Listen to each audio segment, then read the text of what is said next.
मंडपम, जो मांडा छाया गया है, उससे क्या हुआ कि आपके माता पिता के घर की शोभा हुई है ना जी।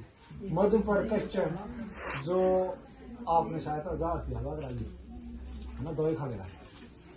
उससे क्या हुआ, जो ये विवाह संस्कृत होता ना, तो उससे क्या हुआ कि भाई जो मधुपर्क होता है, तो मधुपर्क से देह की शुद्धि होती है। जो ये अमृत चीजें के दूध, दही, घी, शहद है ना जी, ये अमृत चीजें होती है। तो उसको क्यों खिलाया गया कि आपके देह की शुद्धि के लिए उसको खिलाया गया है ना जी। कभी आप कन्यादान लेने के योग्य हुए, और उसमें हमारा विवाह संस्कार का कोई ये नहीं है, शर्त नहीं है उसमें, क्योंकि जो अर्धांगिनी होती है तो डेरे बैठती हो, ये भी कोई स्वयं बैठ है सज्जन है ना जी। अभी हमारा विवाह का कोई ये नहीं है। मंडपम मधुपर्कच लाजा होमा, उसके बाद क्या क्रिया हुई कि हमने खीलो क्या होती विधि है ना जी। तो उससे क्या हुआ, अग्निदेव प्रसन्न हुए। उसके बाद क्या किया कि हमने पेरे भी दिए है ना जी, साड़ियों को दिया, शायद कुछ मेरे ख्याल से दिया। तो हमने परिक्रमा भी की इसकी अग्नि की। उससे क्या हुआ कि देवी देवता प्रसन्न हुए। हमारे जो विवाह संस्करण का उसमें कोई ये नहीं है। चलो ठीक, साड़ी के साथ तो संबंध बन गया ना, तो रिश्ता बन गया, ठीक है। पर एक भी उससे शादी का तो कोई ये नहीं है। तो जब तक आप मेरी 7 बातें नहीं मानेंगे, कन्या कहती है कि जब तक आप मेरी 7 बातें नहीं मानेंगे, 7 शर्तें नहीं मानेंगे, तब तक मैं आपकी बाएं अंग की अर्धांगिनी नहीं बनेगी है ना जी। उसमें क्या कहती है कन्या कहती है कि भाई यदि यज्ञम कुर्यात मम सहमति गृणात, कि हे वरदेव जी, यदि आप किसी भी प्रकार का यज्ञ करते हैं तो उसमें मेरी सहमति का होना जरूरी है। और दूसरे में क्या कहते हैं कि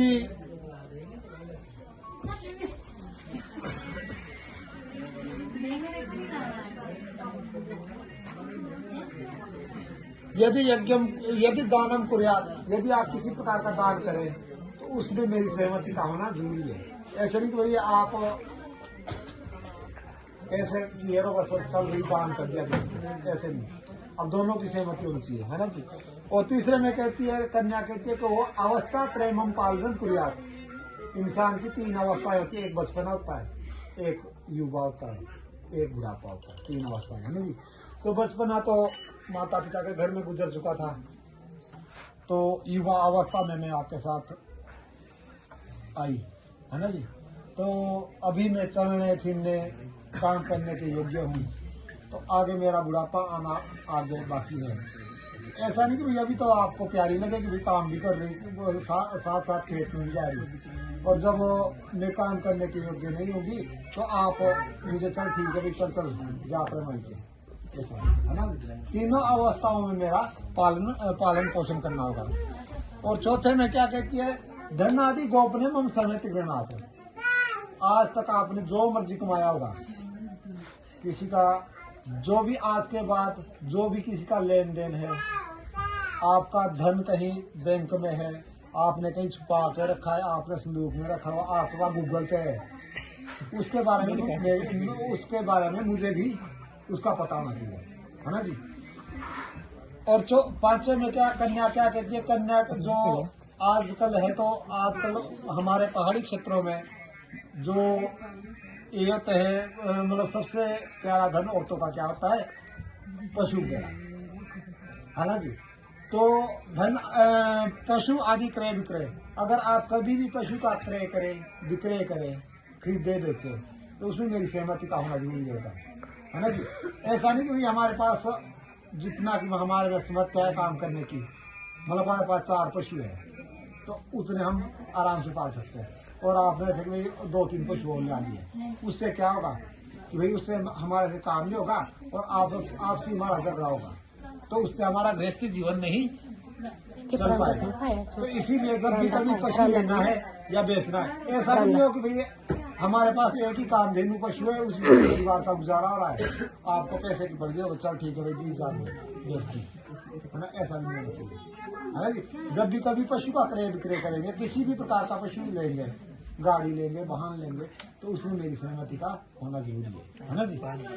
और 6 में कहती है बसंत आदि षड ऋतु पालनम कुर्यात, बसंत आदि 6 ऋतु होती है, बसंत ग्रीष्म, वर्षा, शरद, हेमंत, शिशिर, ये 6 ऋतु है।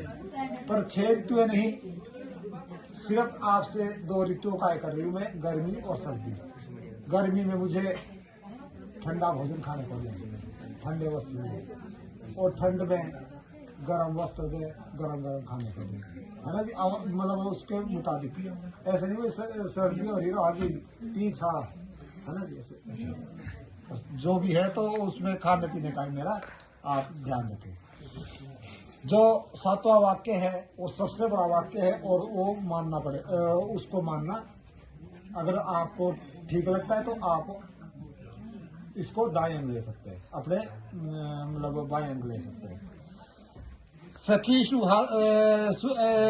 सुगम हास्य कटु वाक्यम न बदेत न कुर्यात ताव भावांगे अगच्छामि।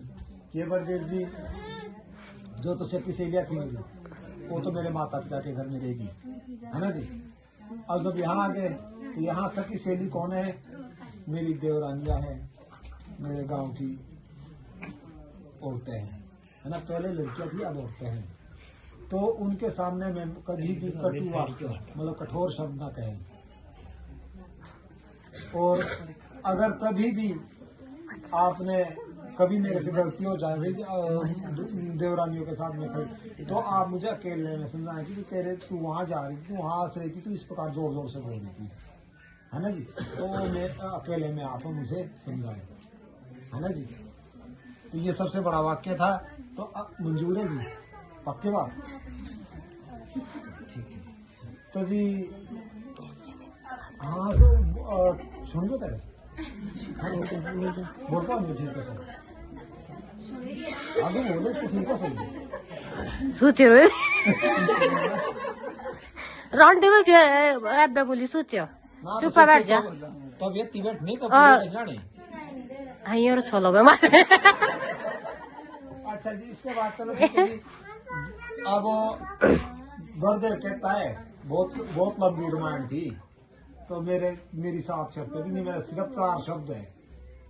अगर आप मेरे 4 शब्द मानते हैं आप, तो मैं आपको बाएं अंग दूंगा, है ना जी। क्योंकि अब रोटी है तो रोटी दोनों हाथ से पकती है ना जी। तो बलदेव क्या कहता है? उद्यानेन मद्यपानेन च पितृगृह गमनेन च अज्ञा भंगो न कर्तव्यम बर वाक्य चतुष्कम। बलदेव क्या कहता है? उद्यानेन, उद्यान का अर्थ से आपने संस्कृत पढ़ी होगी, तो उद्यान का अर्थ होता है बगीचा, है ना जी। जो हमारी ये विवाह पद्धति है, तो इसमें क्या लिया गया है? हमारे खेत खलियान जंगल, उसमें लिया गया है।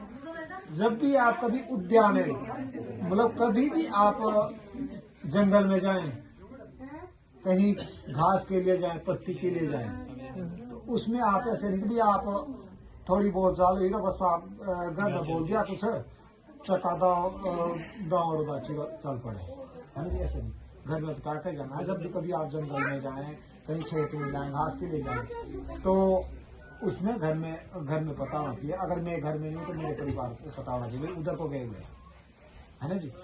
मद्यपान का, मद्यपान का अर्थ होता है, वह संस्कृत में होता है अमृत। पर जो इस विवाह पत्ती में, तो मद्यपान का अर्थ लिया गया है कुसंगति। कहीं भी कुसंगति हो रही है, जैसे कहीं शराबी है, शराबियों आपसी बातचीत कर रहे, झगड़ा कर रहे, और आप वहां जाए उनका निपटारा करें, ऐसा नहीं है कि वहां आप मद्यपान, जहाँ भी कुसंगति हो रही है तो वहां ना जाएं, उनके सामने। इससे क्या होगा कि लोग बोलेंगे हाँ जी किसकी बेटी है ना जी, किसकी उसमें अगर कहीं कुसंगति हो रही तो वहां ना जाए। और ऐसा भी नहीं हो कि कभी आप, जब मैं दोस्त को ले आऊँ तो 3-4 दोस्तों को ले आऊँ और उनको पिला दूँ घर में अपने शराब, तो आप बोले कि मैंने तो उस दिन शक्ति हुई कि बचन लिया वक्त भी मैं शादियों के सामने जाऊँ। जब भी मैं कभी वो अतिथि देवो हो, अतिथि देवोत्त, जब मैं उनको, अगर मैं अपने घर में लाऊं, उनको आदर सत्कार के लिए अगर मैं उनको पिला दूं, तो ऐसा नहीं कि मैं वहाँ नहीं जाऊँ। तो वहाँ अगर वो ठीक है, ठीक बातें कर रहे, तो उनके सामने उनकी सेवा भी करनी पड़ेगी, है ना जी। एक दूसरा मद्यपान का ही हो गया। पितृगृह गमनेन च, अब कभी भी आपका पिता के घर में जाने का ये बनता है कि मैंने पिता के घर में जाना, तो उसमें ऐसे नहीं वही तो बोलचाल वही थोड़ी सी क्या होते टकराते हैं, है ना जी। परिवार में भी हो जाता है, बोलचाल भी हो जाती है। कभी भी हमारे से थोड़ी सी बोलचाल हो जाए, चुंगा जोड़ू चल दिए घर। अच्छा, पिता गृह गम्य विचार। जब भी आप कभी भी पिता के घर में जाएं, थोड़ी सी बोलचाल हुई, बहुत अच्छे दाम से पूरा से सालों तुम बोल दो, अरे आप जब भी आप कभी पिता के घर में जाएंगे, कभी नहीं जाओ वहाँ जाओ, जहाँ पर इज्जत नहीं है वहाँ नहीं जाए, बिन बुलाए अपने पिता के घर में भी जाओ। वो ना मानी लो, वो आई, जब आई तो वहाँ उसकी क्या हुई, बेइज्जती हुई। हाँ, उसको किसी ने बैठ जा, और बाद में लास्ट में क्या किया था उसने कि अपने मेरे पास कम है ना, उसमें अपनी आहुति दी। मेरे पास पता नहीं कितनी 39% है। तो कभी भी आपने पिता के घर में जाना तो उसमें हम दोनों की सहमति होनी चाहिए, ठीक है जी। पिता के घर में चाहिए, इसको फंसा दे 10 मिनट अंतिम वाक्य जब है तक ये इसका। चलता है।